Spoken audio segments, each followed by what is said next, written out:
This episode is brought to you by Toshi Rambo. Are you tired of having to hide in the shadows? Don't spend your life skulking in alleyways and sheltering behind masks. Visit Toshi Rambo and learn to live life in the open. A week in the recently declared top tourist town of Rokugan will help you to keep your face up, not down. After leaving Toshi Rambo, you will be fresh and revitalized, as if a dozen years have been added to your life. Don't forget to use the promo code ROLLERS to get your first night of accommodation free. Toshi Rambo, live your best life.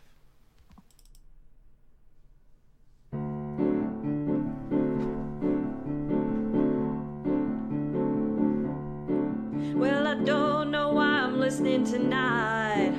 I got a feeling that the cards just ain't right. I'm so salty, must not give in to rage. And I'm wondering what those rollers will say. Scrubs to the left of me, the cheaters to the right. Here I am, gonna roll a derby tonight. Gonna roll a derby tonight. Gonna roll a derby tonight. Alright, g'day and welcome from Melbourne, Australia.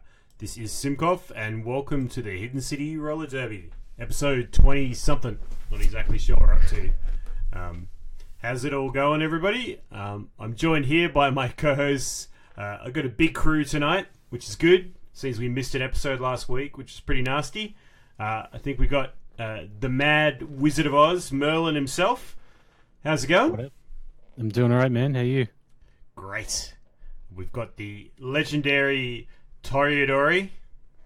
Man, I can't believe we're in the 20s. This is fucking crazy. And the West Australian roller himself, Mr. Bud Nathan. You're back from the dead. Hello and welcome. I live and I'm alive. Kicking it. Man, we missed an episode last week. Feels really bad. Is that the first time? Fair enough.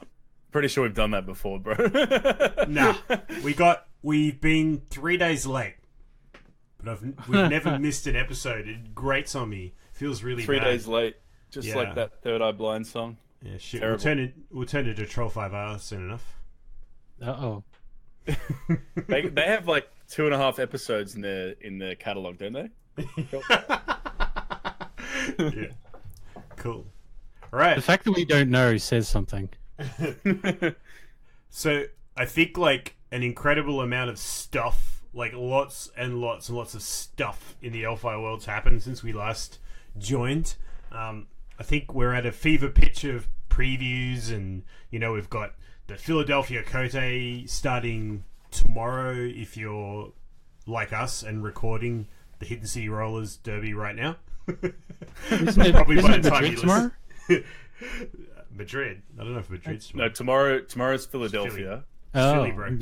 which is the Right. PAX Unplugged. Is that right? Yeah, PAX Unplugged. It's just cheesesteaks and cards, man. does anybody know if there's a stream? No idea. We don't know. Oh. I did hear a rumor that Tome is getting shit canned though, which is kind of interesting. They But do but have an app. apparently their not great. replacement is worse. Yeah, They've got a So- trial app, and people are where you can submit your decks, and it's had mixed reviews according to the Philadelphia Discord. Well, at least the Is there a Philadelphia Discord? well, there's a Discord Chat. channel on the global Discord server called Grand Kotei Philadelphia, and it's had mixed reviews. I just don't understand why they refuse to just adopt the best gold standard that everyone else around the world has been using for a whole, I don't know, since the game released. It's crazy. Like I a don't load of bother stupidity. asking those questions anymore. It's like Well, Yeah, it's a weird yeah. one. It makes me sad, right? Like I feel like I'm just depressing myself for no reason by asking that.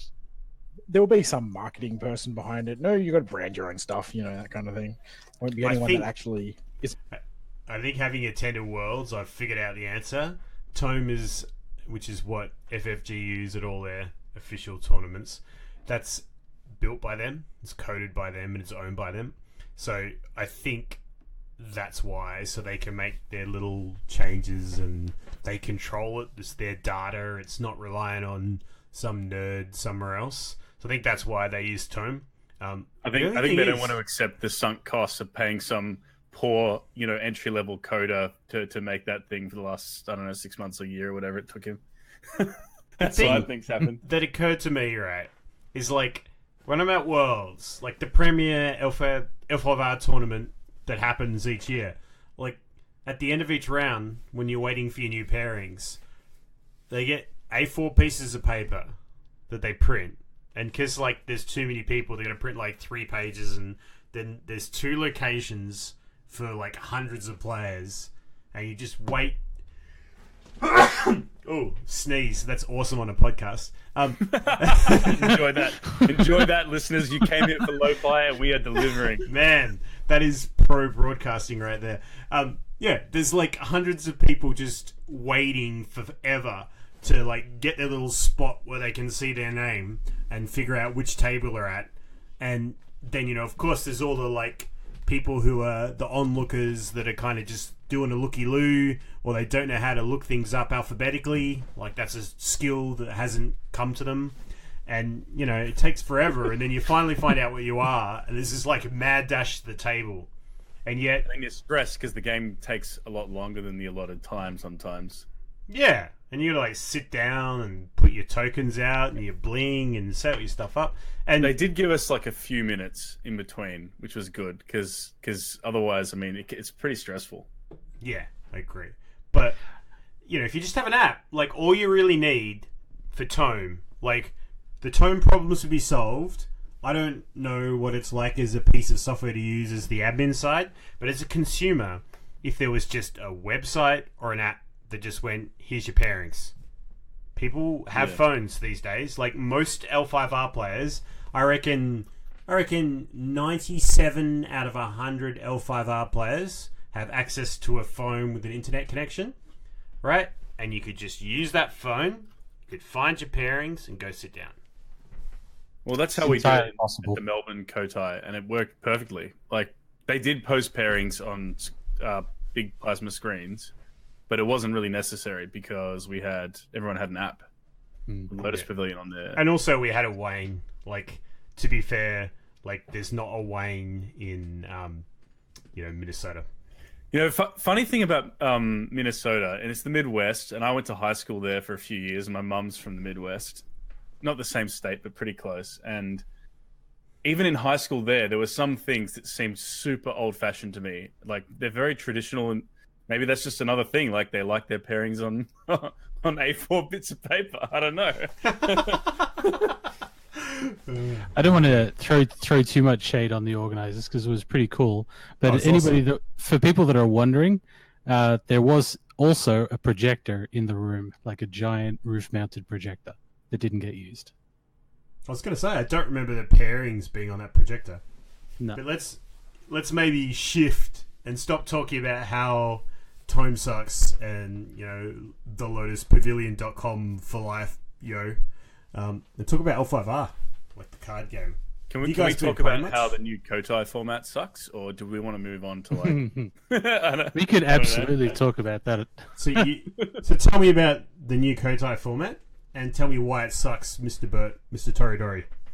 Okay, well, let me just start by saying I like changes year to year. Like, introducing changes to both the metagame in terms of playing the L5R and also the way it's organized and the structure. I think it's good to toss things up and change things around. It keeps things fresh. And I think that the idea was that it was going to be a more casual friendly type event where you can just run tickets. There's still 2 days, but they're both like Swiss only events. So if you miss the cut, it feels less bad or whatever. I think that just the application for the problem they thought they were trying to solve just totally missed the mark. Because if I'm a casual player and I go to Melbourne Kotei, say, even if I drop round 1, the dream is still alive, and I can look at myself and go, I'm playing Unicorn. I've only lost 1 game. I can still make Hatamoto. And even if I go 0-2, I can still do it. With the new rule set, as soon as you drop a game, all you're doing is farming tickets. Like, you're never going to be the winner of that event if you lose a single match in best of ones. So I think it actually hurts casuals and people who have intentions on winning them. So I don't like it for those reasons. correct me if I'm wrong, but regular Koteis, which just have one or more one-day events, there actually isn't necessarily a winner. Am I right in thinking that? There is no winner. Yeah. There will be a distinct winner if they have. There's a range of participants, of a number of participants that would give you one person who's undefeated. But there are plenty of. Don't confuse the person who's undefeated with being the winner of the Kotei. There is no prize for the winner of the Kotei. There is merely, if you're undefeated, you become a Hatamoto. There's no Kotei champion prize? No. No Kotei champion. That's just, I mean, that's shitting on the history of the game as well, because Koteis have been run since the 90s.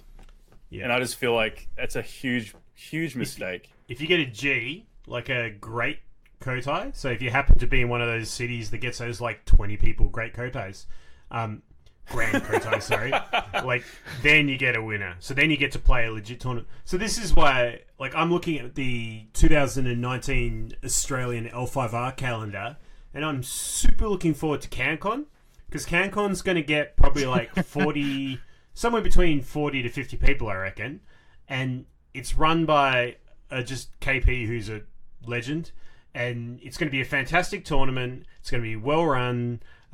It's going to be an absolute ball, and we're going to have some rounds, and then we're going to have like a cut, and there's going to be like a legitimate winner, and you're going to be able to, like, if you know, like when I scrub out in top 8 because I play assassinate when I've got 3 honor, I get to like root for my friends, like I get to barrack for my friends, and it's like, because I think the thing about Koteis, which is super fun, like all sporting events, right?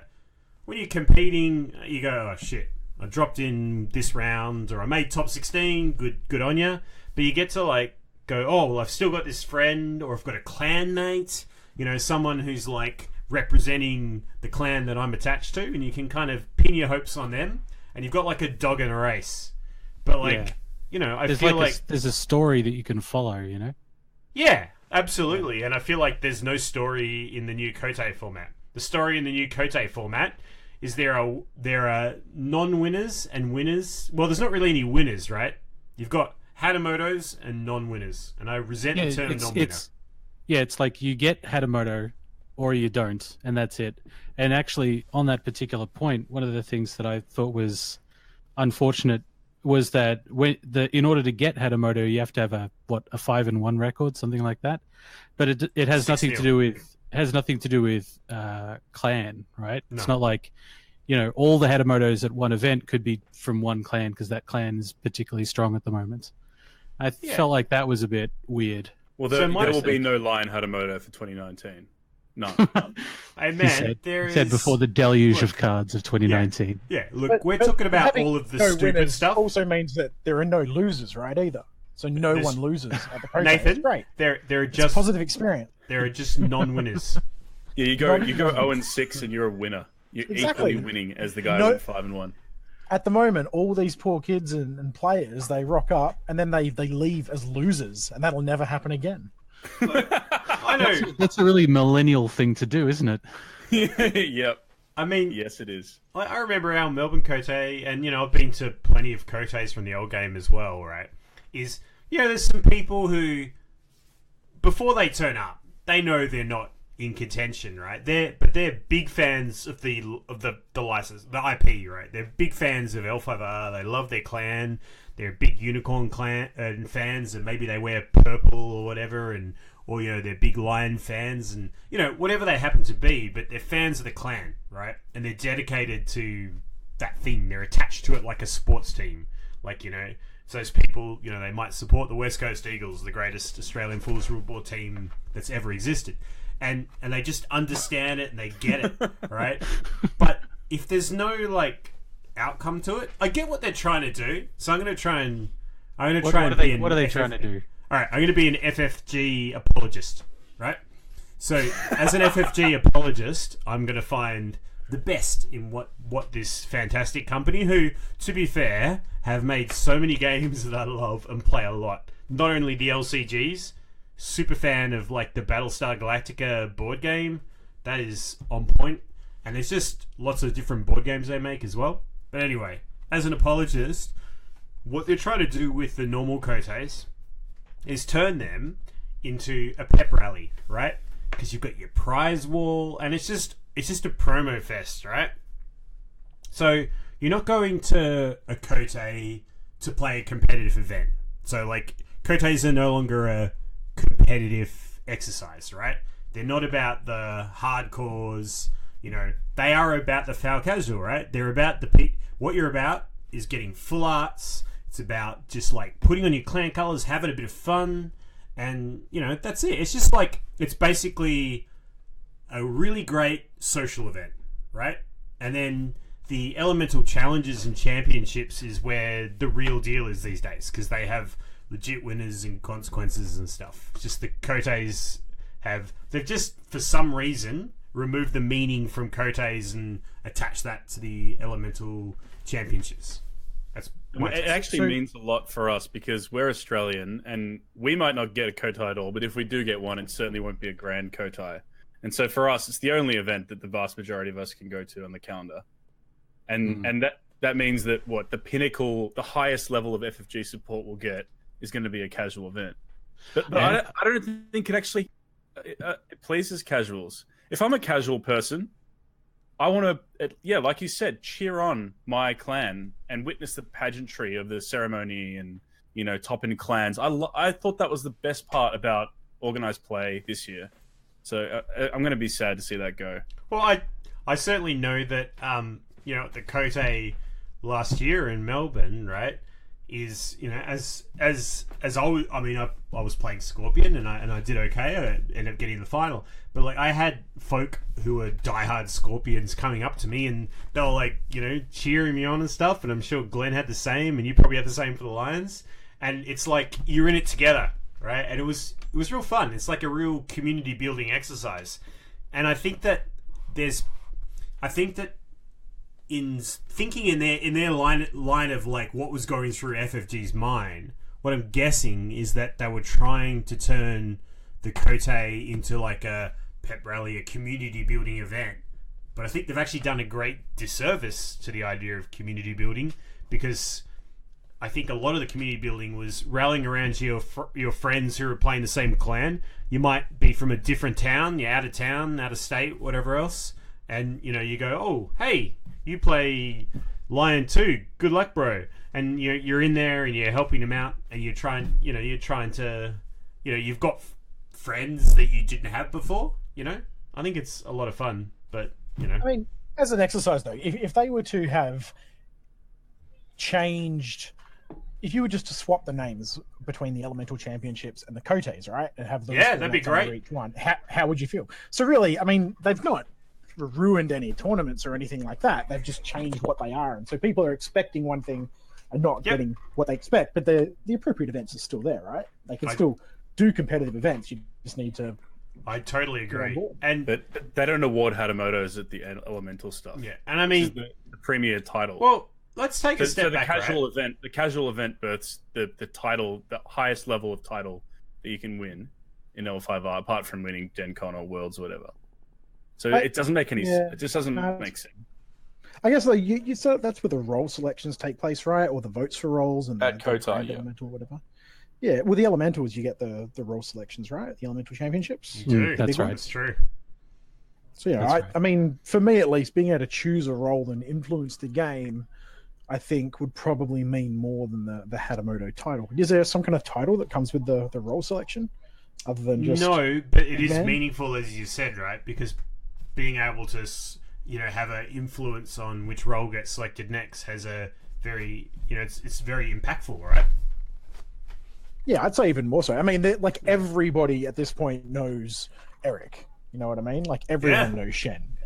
Like, so if you're one of the people that are selecting those roles, especially if that's your clan, like, admittedly, I don't have any idea who selected the Unicorn and Lion roles because it's Unicorn and Lion, right? So, but all of the others I could probably name, like Kingsley and all them. Like, whereas name all the Hatamotos, they're not. You're all irrelevant. It doesn't matter. So. Yeah, I think you're right. Like, there's a couple of key events where you've got the glory, and I think Worlds is a special event. So just to be clear on the role selection stuff, at the Elemental Championships, I think if you go top of clan at that event, you get a vote. And I don't think that's quite the same as being able to choose the role as you would at Worlds. Yeah. No. But being able to put a vote in, there's a handful of people across the world who will get the opportunity to vote at that level, right? Yeah, so you can pick Seeker of Earth for Crab again. I don't have it in front of me, but what's... Keeper of Earth. I'm afraid it still doesn't excite me. It lets you use Kuniyori and Pathfinder's Blade. How is that not amazing? Yeah, but it's not necessarily an individual achievement. I don't think, right? No, I don't you can say, yeah, I went top of clan at this event, but it doesn't feel like No, you're right. Yeah. What What's the Grand Elemental Champ? There's like a big Elemental Championship though, right? That does role selection. That is the one that does the role selection, the championship. Yeah. The challenge is a smaller event, which is sort of aimed at what are they taught cons and things like that. Yeah. For some reason, that one I feel like that one has less prize support than the championship. So you could say that the championship is placed now above the Kotei. But again, for us in Australia, I don't really know what that means for us. I don't know who's going to get them or how many there are going to be. With the Kotei, there's one, it's national, it's premier. With the Elemental Championships, it could turn out that there's like one per state. And, even if it has better prize support, does that mean that it's a premier tournament? I don't know. One per state would make me super excited because Perth is to Australia what Australia is to global. So nothing rolls the way. Hey, I also, when they announced this Hatamoto thing, just to touch on it one last time, I did some maths, and if to go undefeated in one of these events, everyone knows it's incredibly difficult, and usually only the best players can do it. But even if you're one of the best players in the event, you're still going to find it very difficult to have an undefeated record. And for example, if you have an 80% win rate over the field, meaning that you'll win 8 out of 10 games against an average opponent in that field. Like, say at Worlds, right? If you have an 80% win rate against the field, you're one of the elite players because that field was killer, yeah? If you have an 80% win rate, you have a 26% chance of going undefeated, playing 6 rounds. That's still pretty good. I mean, but like it's just so insane to me that they don't have a cut. Well, it's like sudden death again. Like I agree, but I think so. Again, being the apologist here. What it will do, so I think that this year there was a lot of Hatamotos. It was a bit confetti, right? But which is cool in my opinion. I like the idea of there being a bunch. I like the idea of playing the underdog clan and have something to fight for, right?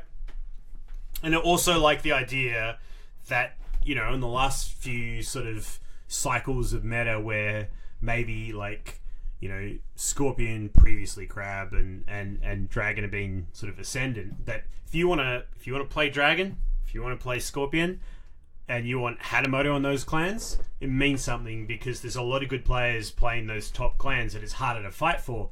The Unicorn clan Hatamoto, until recently, they haven't been very competitive, but it didn't mean as much from a competitive standpoint, but it still meant something, right? Because it's like I was the best Unicorn player. Which is cool. It's like a bit of a clan loyalty thing for competitive players, I guess. Like, even though I want to be competitive, I don't have to Dragon, Crane, Scorpion. I can play Unicorn and still get something awesome. But aren't they doing away with a bit of that? Well, they are now. So now, I think the point of it is, right, there's going to be very, very few 2019 Hatamotos, right? It's cut right back. There's fuck all Hatamotos, right? There'll probably be more Grand Kotei winners than Hatamotos, maybe, who knows. But it's possible you can win a Grand Kotei and not be Hatamoto, by the way. Just let that sink in. But that's insane. Yeah, it is insane. But what it means is, right, that if you are a Hatamoto, that means a 2019 Hatamoto as opposed to a 2018 Hatamoto, you're a sick puppy. You're an amazing player. So I guess the flip side is that title means more. I think it's shitty for the community because I like the idea of everyone kind of having another goal to reach for, etc. But in terms of the elite factor, like a Hatamoto in 2019 is a serious thing to do. That is a real achievement. Like that's Pretty fucking prestigious, hard. I suppose, if you do get it in that time. Do the existing Haramotos expire? No, they last 2 years, and so 2 people years. people will be clinging on, which Mate. I guess that does kind of, in a way, encourage clan loyalty. Oh, If you man. want to keep your title, you got to keep Look, playing it. Like scrub players like me, man, I'm holding on to my Hatamoto mat. I'm not letting that shit go. I'm not playing any other clan at any premier events. Not giving that shit up. I technically I still hold both Hatamoto titles for Lion and Scorpion. Oh, because you registered under 2 names. 2 names, yeah. Suck that epic, G. Yeah, it's good to be a dual citizen, right? Dude, it's so good. I'm a privileged mofo. Yeah, right. Hey, so, can I just add a tiny bit of math to the end of this conversation? I love math. So if you're doing 6 rounds, so it's a regular Kotei, you're doing 6 rounds on your only day. If you have 64 or less players at your event, only one person will be at 6-0. That's what I'm saying. That is elite as fucking shit. Like that's amazing. Also not a guarantee. It's also super possible elite. that no one goes undefeated. Yeah. That's the point. There could be 2 5-1s, right? That's So right. Well, you could hang on. You could have a Kotai where no one gets crowned. Yeah. I'm not entirely sure about that, but the other thing to consider is that it's 52 points, which means you can go 4 full wins and 2 mod wins and still get a Hatamoto title. So I guess there is a tiny bit of little wiggle room there. But it kind of feels like, yeah, it does feel super elite. 64 players minimum to get more than one 6-0 in 6 rounds. That's intense.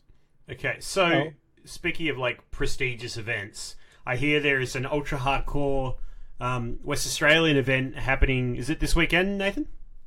Tomorrow. Mate, are you prepared?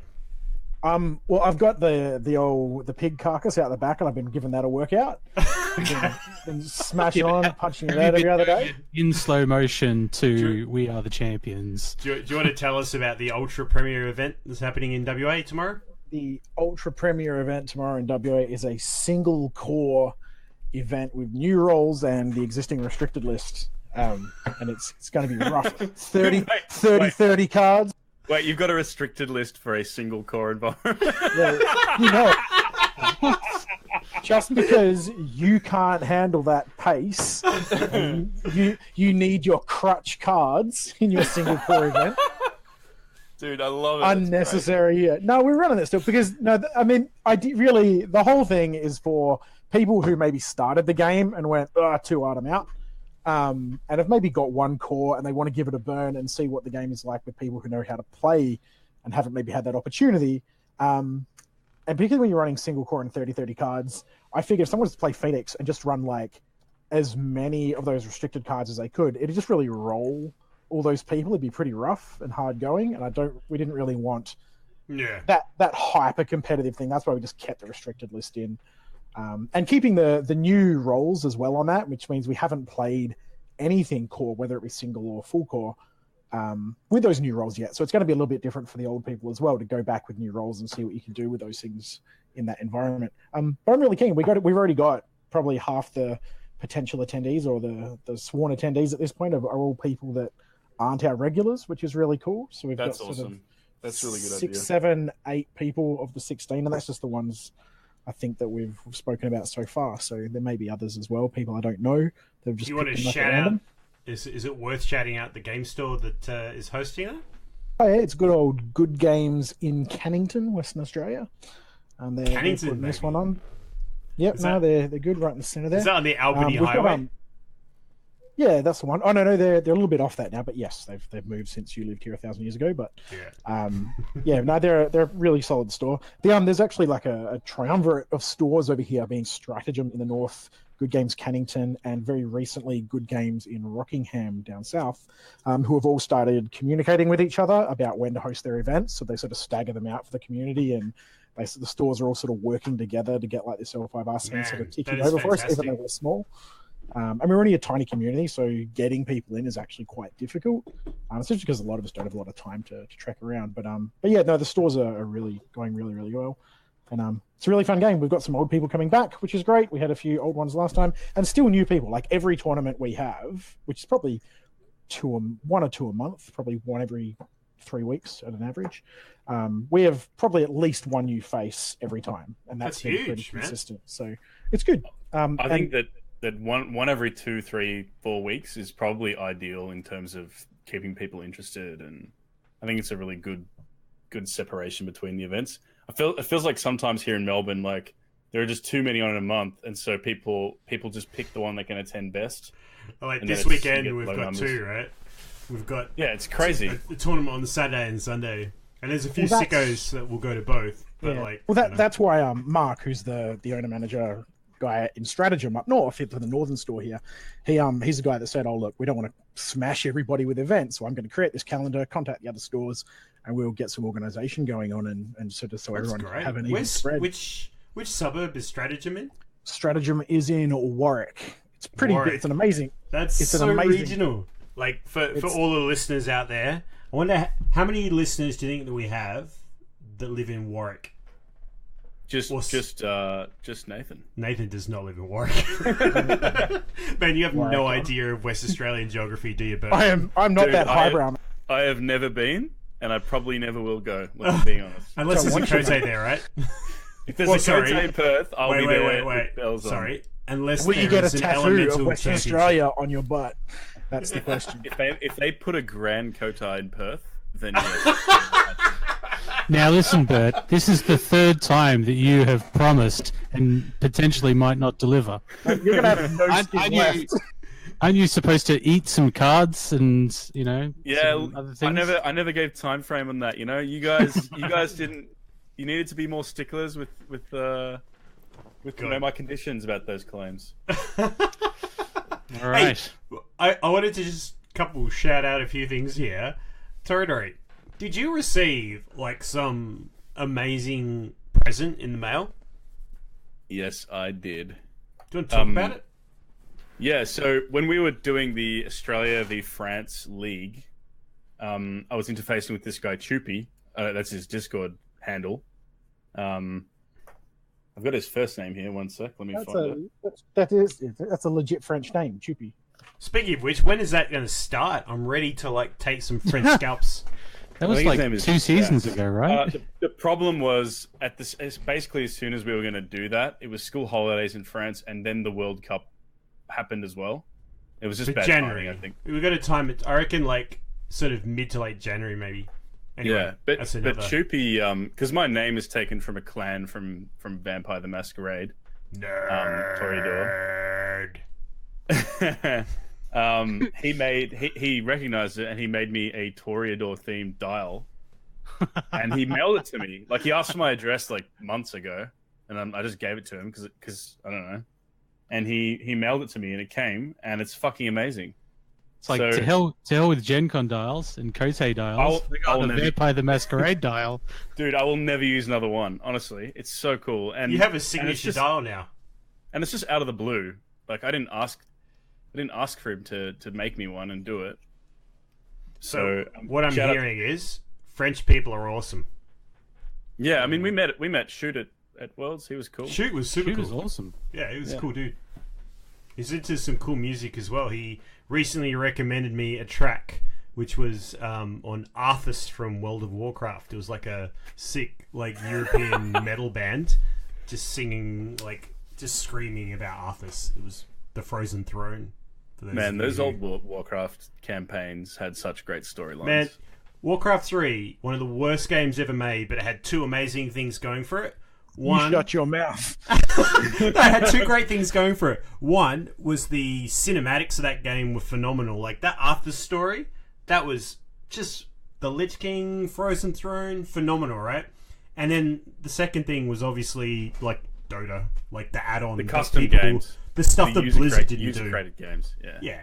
Dota was obviously the map editor for that was so comprehensive for the time that so many amazing mods sprung up out of that.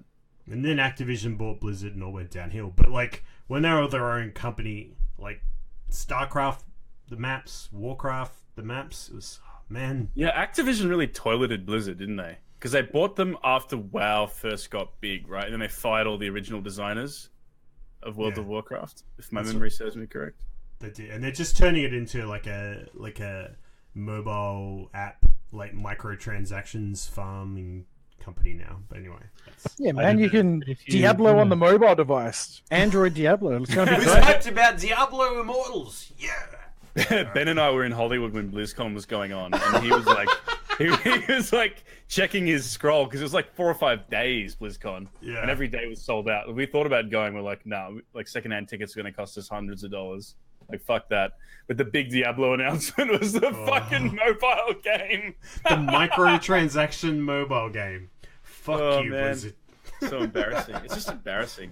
Like you It get everyone there. You get your 10,000 fans all into the one big event hall, and you have like a keynote speech like Apple does, and you have this big screen, and you say, "Yeah, we're bringing you a mobile game." I think, was it Wyatt Chen? I don't know who it was, but like the poor dude who like he knew like Diablo on the mobile before he went on stage. He's like, "Oh shit!" Was he kind of pre-embarrassed? I think he was. Like, if you can go on YouTube and like watch the video, and you can tell when he first announces it, he's like, "And we today are gonna bring to you Diablo," and like has a dramatic pause on the mobile, you know, and it's like, no, the crowd was down. That's aimed at like catching Chinese whale customers, right? Correct. Because in China, those mobile games, people just spend. So it's the reskin. So NetEase are the Chinese company. It's a reskin of an existing NetEase game. So like, it's just like people have to realize that Blizzard's, you know. Anyway, we should probably stop. Have you guys heard about Legend of the Five Rings though? Yeah, I was just thinking we've kind of gone on a mad some tangent podcasts out there about it. I heard maybe we should start one. Yeah, that's true. All right, let's get off that topic. Okay, so new exciting stuff. There were some previews. Should we talk about previews? We can definitely have a go at talking about previews. All right, new Unicorn Stronghold. Let's start with that. That's the big exciting thing. Let's lead. Ooh, yeah. With the new... All right, now, very controversial. Some people think this Stronghold is broken, and other people think that it's just wallpaper. What is the Stronghold? Is it good? Is it shit? Let me hear it. Well, look, there's all those people out there that think the Stronghold is garbage, and I think once they put their crack pipes down, they'll probably realize it's busted as shit. Like after turn one, you can be on 10 fate every turn just as a base, and that's not hard to do. Like it's pretty like it's not that difficult, really. With all the unicorn stuff, it's mental. Should we read the Stronghold? Yeah. Let's read it out. What do you read it? Wait, Come on, very Merlin, quickly you're a before. reader. Oh yeah, okay, do that, and then I'll interject because you know it we have lets a you play reader? Chasing the Sun. Go, Mills. Go, mate. Yeah, I gotcha. Excuse me. All right. Shiro Shinjo is a stronghold with +1 stronghold strength. It is a castle. It has a reaction. After you collect fate during the dynasty phase, choose an opponent and bow this stronghold. Gain 1 fate for each face-up non-stronghold province controlled by that player. It has 10 starting honor, gets you +6 fates during the collect fate step normally, and has 10 influence. Right. So, first turn, you're like, this is shit. I get 1 less fate than everyone. I'm down in the dumps. I'm really sad about life. It all sucks. And then, like, you use this other dude. What's his name? Aichi Dairyu? Dairu, yeah. No, who's the dude that, like, flips up? Isn't there some new guy who flips up provinces? It's the Farseer. Aichi Farseer. Who's Shug. yeah, she's like a shug, and after this character enters play, choose an opponent's face down province, reveal that shit. So you play her first turn, you flip up 2 other provinces by using a core concept in the game, which is called declaring a conflict. So you've got... It seems hard not to have 3 provinces flipped up on turn 1, unless you're a spanner. Can I throw down then, if you're chasing the sun, you can flick to another province during that conflict, and if they attack you, you then keeper them into your the holding that they have, and you flip the 4th. All right. So what the hell? Yes, you can throw that down. So it feels like on average you'll have 3 provinces flipped on turn 1. Sometimes you'll have 4, but let's on be... average, you guys are fucking drinking Kool-Aid. Wait. So you've got guaranteed 2 because you have 2 people that you bring out, right? So Okay, Maybe. so in this hypothetical deck using the new box, we're talking 10 conflict characters, right? To maximize Sure. your chances of flipping. well, Yeah. you play, I don't know about 10, but probably 7 or 8, yeah? I mean, he's got a point because Unicorn don't have many small people. Oh, I don't know. I think you get some interesting conflict characters.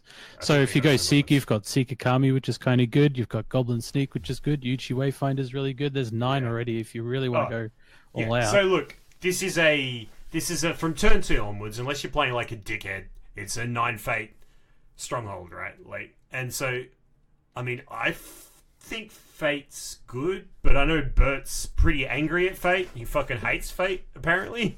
You're just really down on this stronghold. Just hate Fate. You could probably say that on the inside, Bert is burning with 15 fires. Yeah. Yeah, He's been consumed. I'm a very salty man. Why do you hate Fate so much, Bert? I don't hate Fate, and I this stronghold might be very strong.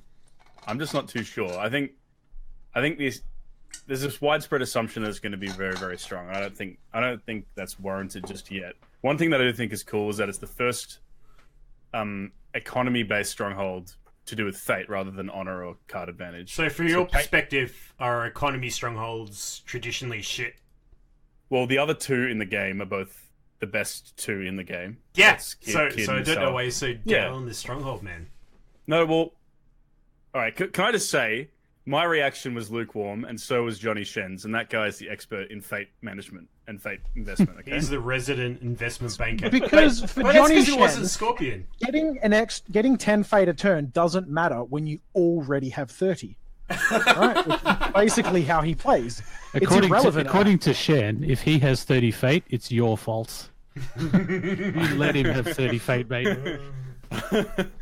I think what could come out of this, which could be cool, is that it might open up a bit of a new deck archetype, because you're going to have like tempo-based unicorn using HMT trying to break and put pressure on, and then this new stronghold to me looks a bit like a control stronghold, because you use your weenies, your chuds that you don't fate turn 1 to flip provinces over. It's just what Scorpion does, and then late game you have a fate edge, and then you use that fate edge to take over the game, which is just what fucking Scorpion does, right?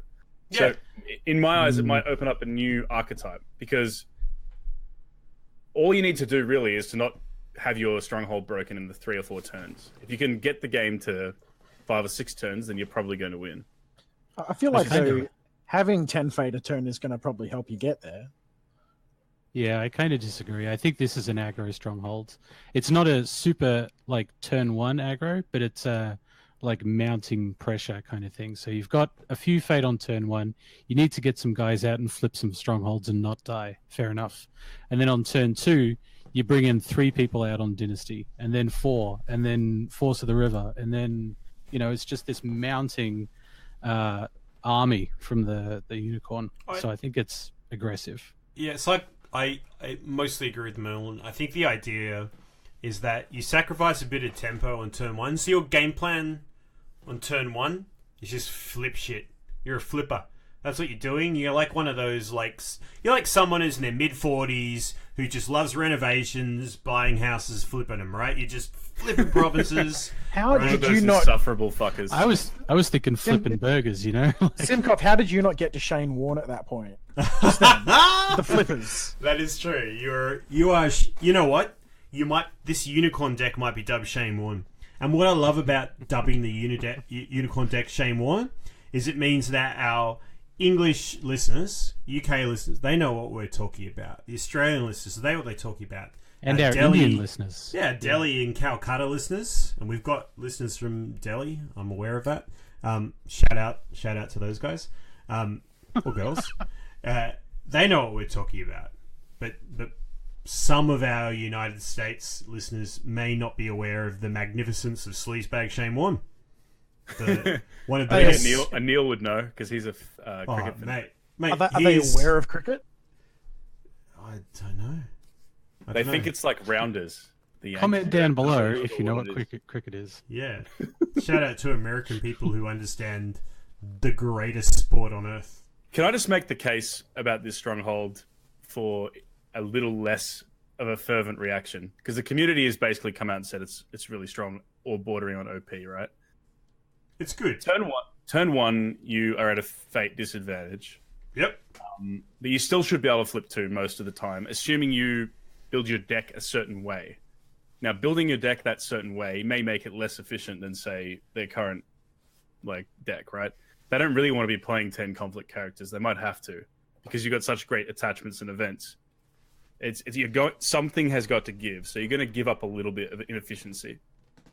Also, you're going to be defending less in the first 2 turns. You really need to flip. In the first turn, I would agree with you. I don't know about turn 2, but I think turn 1, you're definitely defending less, and you're giving up. You might lose a province turn 1, for sure. And you're also giving your opponent all their province effects. When revealed effects, they're repeatable effects, which do count, and some of them award fate. And so every time you give them a fate that way, it kind of equalizes a bit of the fate lead you're getting. Also, your stronghold is effectively blank, apart from this economic edge that you're supposed to get throughout the game. And so my question to you guys listening would be, how much is a Scorpion box trigger per turn worth to you in Fate? So and if the game lasts only 3 or 4 turns, does this new Unicorn Stronghold give you enough? And if it doesn't, I mean, does an HMT trigger each turn give you more? And I'm not convinced that it does give you more, but I'm excited to see it. And I might be wrong, but I'm just a little more hesitant to call it super strong.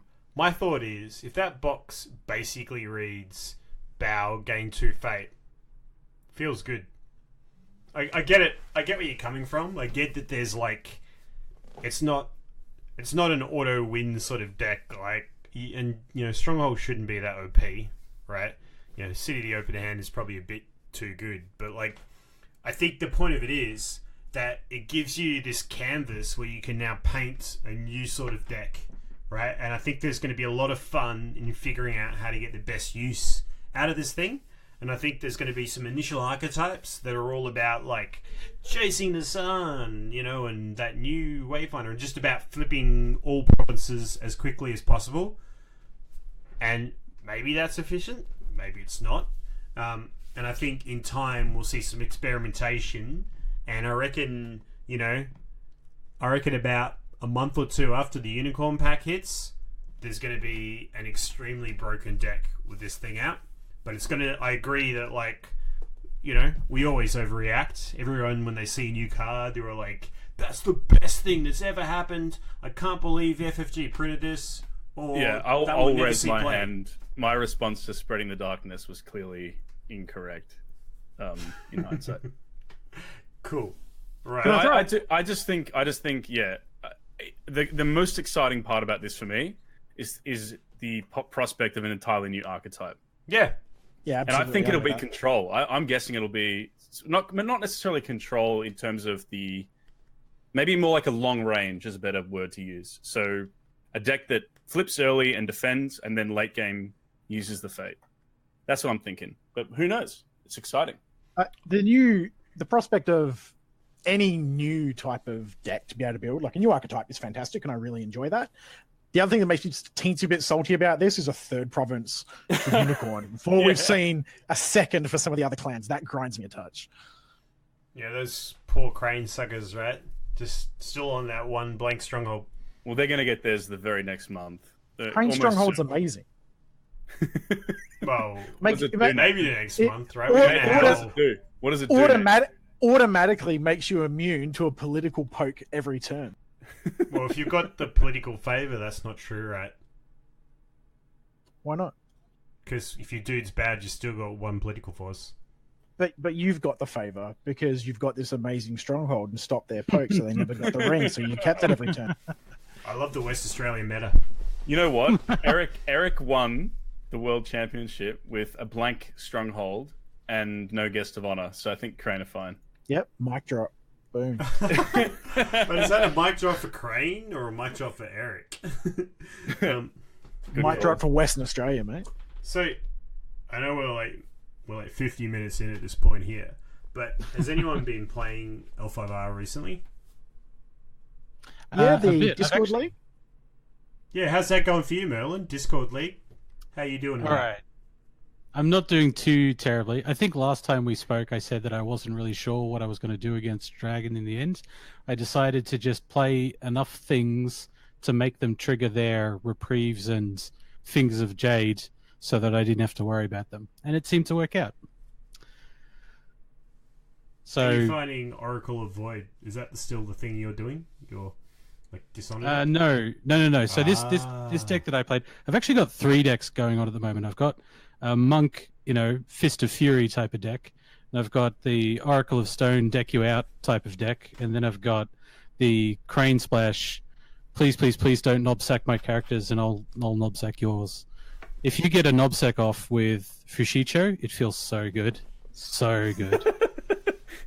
Fushicho on the bridge, just like staring down the Dark Knight.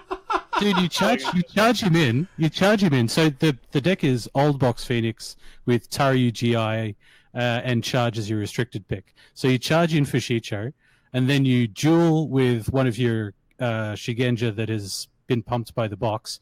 You win, you Ring of Fire Fushicho, and then you knobsack something, anything.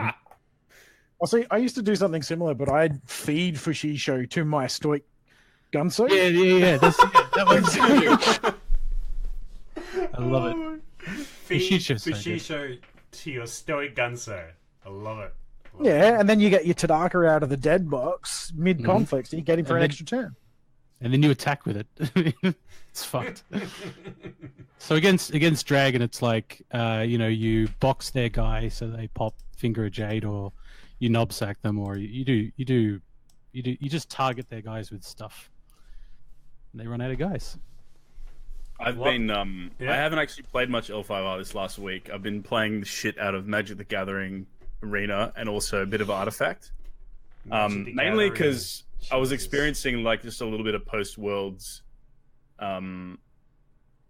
It's kind of weird because we're in a bit of a lame duck meta. I'm enjoying playing the jank, but I'd played a shitload of L5R even post Worlds, and I was like looking for something to do. So I played Magic the Gathering and Artifact, and I have to say both of those games I've had a lot of fun, but the things that are bad about both of those games aren't present in L5R, at least not to the degree that they are in those games. And it makes me feel very grateful for the game we have. It is just head and shoulders above any of those games. So for the non-traders out there, what are the advantages of L5R over those other games? Well, in my first 10 games playing Magic the Gathering Arena, I got land fucked to the point where I think one game I had 1 land for like 4 turns, and then another game in the first 10 I had 2 land, which is a problem that's been in Magic since the start and will never get fixed because it's ingrained in the game now. But it is a big problem, and it makes the game pretty fucking horrible when it happens. It's like the biggest NPE you can have, and that just doesn't happen in L5R because of the static economy. And the other thing is just the mulligan rules. Like L5R mulligans are way more forgiving. That's true. There's just, and then just the actual play experience. Like those games are designed to be quick, and a lot of the time it feels really rock paper scissorsy. I think Artifact is much deeper than Magic though, but even with the small card pool. But yeah, they're fun like little short term games. But L5R's just got a very very deep strategy, and also the framework is just so well put together. I think it's just years of making these LCGs, because Game of Thrones had these awesome, elegant design pieces that L5R has adopted some of, and they keep learning with every game they make. And it just reminded me of how good L5R is, to be honest. I think looking at the previews that we've seen, we haven't gone into great detail about them. The previews that we've seen is, Tyler's looking at creating these new vectors for different clans, and so when you're playing Unicorn, with this now flip up your provinces, and there's a bunch of cards which rely around how many cards are flipped up. It's like there's identities for each of these clans. The game is very deep. Its fundamentals are just way stronger because it's built on the back of obviously Magic if you go far enough back in the heritage, but also there's elements from Conquest, there's elements from the AGOT card game, there's elements from old L5R. There's so much they've been able to learn from those previous games and then bring that stuff in here. Yeah, and I think when you guys hear me complain or hear members of the community complain about FFG or L5R, it's because we care, and I would have far more complaints if my main game was Magic. Trust me. But yeah, it is because we care. So, I mean, we always want the game to do well, and so you can get salty here and there about it, but I think overall it's the best card game I've ever played, for sure. I was chatting with Mark Biffin, who owns Top Deck Games, and we were talking about like why how do we build a bit more of a community, or how do we get new players in and things like that. What do you guys think of L5R as a game for people looking to enter the card gaming arena? I think I've best found for it someone's- difficult. Yeah, I think it's the tough thing is right. It's a brilliant game, but it's very hard for somebody's first game, right? Like I think that maybe the fact that Keyforge exists is a good thing, because Keyforge might be the game that gets people into card games, and then you can kind of that's like the bridge. It's like the gateway. It's like Keyforge is the Settlers of Catan, for competitive card games. And I think Keyforge is like marijuana, and L5R is heroin. Yeah, like Yeah. you got to build your way up to heroin, right? Like, you can't be a junkie until you've had a few cones. And look, I think that never happens ever. Oh dear.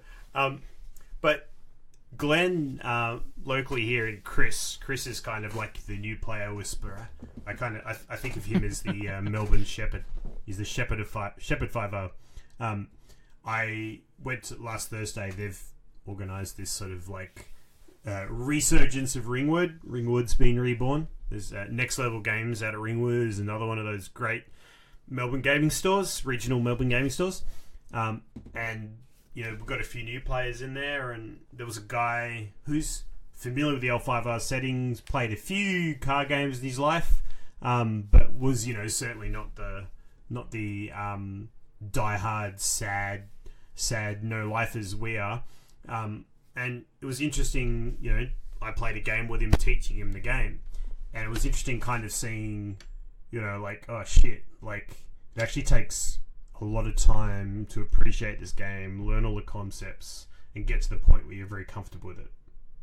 Can I say, I think the reason L5R is such an amazing, strategic, competitive game is the same thing that makes it hard for new people. It's because when you have a really solid deck and a really good knowledge of the game and how to play and what to do, you will win, not just win, but win decisively every single time in a competitive environment. And then if you're someone new, you've got a few sets, not all of them, and you have a crack and you get steamrolled every time, that's a bad experience because you have no chance, right? And then you feel maybe I've got to get all the cards is the first thing people are going to go to. Play a few more games, get all the good cards, make a perfect deck, then have a crack. And that's a monstrous investment for something that you're not having a good time out of. Whereas games like Magic, the land thing may suck, right? But if you're playing like the best opponent there is, and he just draws nothing but land for 6 turns, you're going to have a win. And now and then you're going to get that luck. Whereas that can technically happen in L5R, but it's far less common. Yeah, that's true. And I think win rates in Magic the Gathering, even at the highest level, guys are like maybe pushing 60%. Like Hearthstone's the same, right? It's 55, 60%. In L5R, I think there are some players who have like 90% win rates. To be honest, I think there are some out there who can get that high. And so, yeah, I think that's a fair point. I think it is a game that you have to love the art, I think. You have to love the lore. So if you're not a weeb, it's probably not the game for you. Can I throw, also, I think, one of the best ways to get people into the game, for a lot of the larger gaming community, if you really want to get people into L5R, the card game, is get them stuck into the RPG. Because that's a cool game. It brings people into the lore, they get interested, and then you drag them into the card game, and then you pin them down. Yeah. And I got indoctrinated them. Yeah, I got the core rulebook when I was over at Minnesota in Roseville there at the FFG Game Center, and the artwork is glorious. And look, I know, like, if you go on the nerd forums and stuff, people are going to be like, they missed out this word and they misprinted this and they got this specific piece of law wrong. Shut the fuck up. Like, it's a really, really good book. And it's, you know what? There's a few edits that are probably could have been a bit more effort in the editing department. But, like, it is, on the whole, an amazing product. And if you're a nerd and you read this book, you'll feel the love of this game. And it will draw you in, it will suck you in, and you'll stop spending time with your wife. You'll start spending time with, like, images of Boichi Kachiko and Boichi Shouju. And you just won't leave. It's too good. It's too good. It's such an amazing IP. I think the other thing with getting players in, I think we have to be honest about what the game is. And so telling someone who's at a Keyforge night, oh, you should come play L5R, it's like Keyforge but better, that's just a lie. Like, the game is very complex. And so I think selling it on its strengths, but also being real about what it is. It's not a casual game. It isn't great for casual players, let's be honest. But qualify it. Yeah, I think that's true, right? And there's some people who might be playing Keyforge or whatever, and they're strategic card game players. They've just never had the opportunity, right? So you tell them, hey, this is the real shit, right? Like, yeah, because that's what happened to me when I first started playing card games. I was a teenager playing Yu-Gi-Oh! Yeah. And I picked up an L5R starter, and I immediately, after my first game, sold all my Yu-Gi-Oh! Cards at 13 years old. I was like, fuck this game. I can't believe I was wasting my time on this, you know? Yeah, brilliant. But not everyone's like that. And so we have to be honest with people and say, listen, this game, the rewards, the highs are going to be a lot higher, but it's going to take, it does take an investment. You got to enjoy sitting there for an hour and battling. See, I really enjoy brutal beatings. I love getting destroyed because I feel like in the games where I'm getting absolutely flogged, it's like it's highlighting either inefficiencies in my playstyle, inefficiencies in my deck, but like I'm learning. And I actually really enjoy getting flogged because it means I'm learning something, and it means I immediately then want to go and tweak my deck. Like think hard about life, the universe, and everything. Is it just that I'm a scrub and I'll never win? And think about different ways I could have played a particular conflict. I love, I'm a sequence nerd. I love thinking about the sequence that cards are played. I love thinking about the sequence of conflicts and, trying to think in the bigger picture. So I love getting beaten because that means someone's done it better than me. And I think that's what this game's great about. But it's not like, if you're one of those board game players who's like, I fucking love Settlers of Catan. Settlers of Catan is the shit. Like, L5R is just not the game for you, right? Like, and I think that's important. Hey, Ben, speaking of, like, sequencing and brilliant little conflict games and stuff, how amazing was that Dynasty phase that we played recently? Which one was this, to remind me? The one where we were both doing cantrip actions to try and prevent each other from turning the stronghold on in the Scorpion Mirror. So I had 3 cards in my hand. 3 cards. Bert's on 4 honor. We're in Dynasty phase, right? And I'm also on. You're on 3 honor. I'm on 3 honor. That's right. Yeah. And so what I needed to do is I need to be able to use. Oh, you're on 3 honor. I need to be able to use my box, and not let Bert use his box, right? So I'm just taking like shitty random actions, stuff out of my hand, just doing whatever I possibly can to get Bert to take a pass. I just need him to pass the Dynasty phase. Bert gets 6 actions in, and he is wasting resources. Like, he's playing extremely inefficiently, and the only reason he's doing that is because he must believe that the 3 cards in my hand, and I've still got like 25 cards left in my conflict deck. The only reason he's doing this because he's soul read me and he thinks the only 3 cards in my hand are backhanded compliments, which they were. So it was you were Phil Hellmuth, right? You were just white magic. You knew what was bullets, going on, baby. You were dodging bullets. But that was a beautiful part of that game. It's something that's never happened to me before. That has never happened to me. But as soon as I saw you, I think you bought a character. I didn't need to. Like an illusionist or something, There or was a young no reason for it. And I'm just like, man, Ben would never buy that here. I was thinking in my head, why is he buying that? Why is he buying that? Why is he? He wants to try and kill me.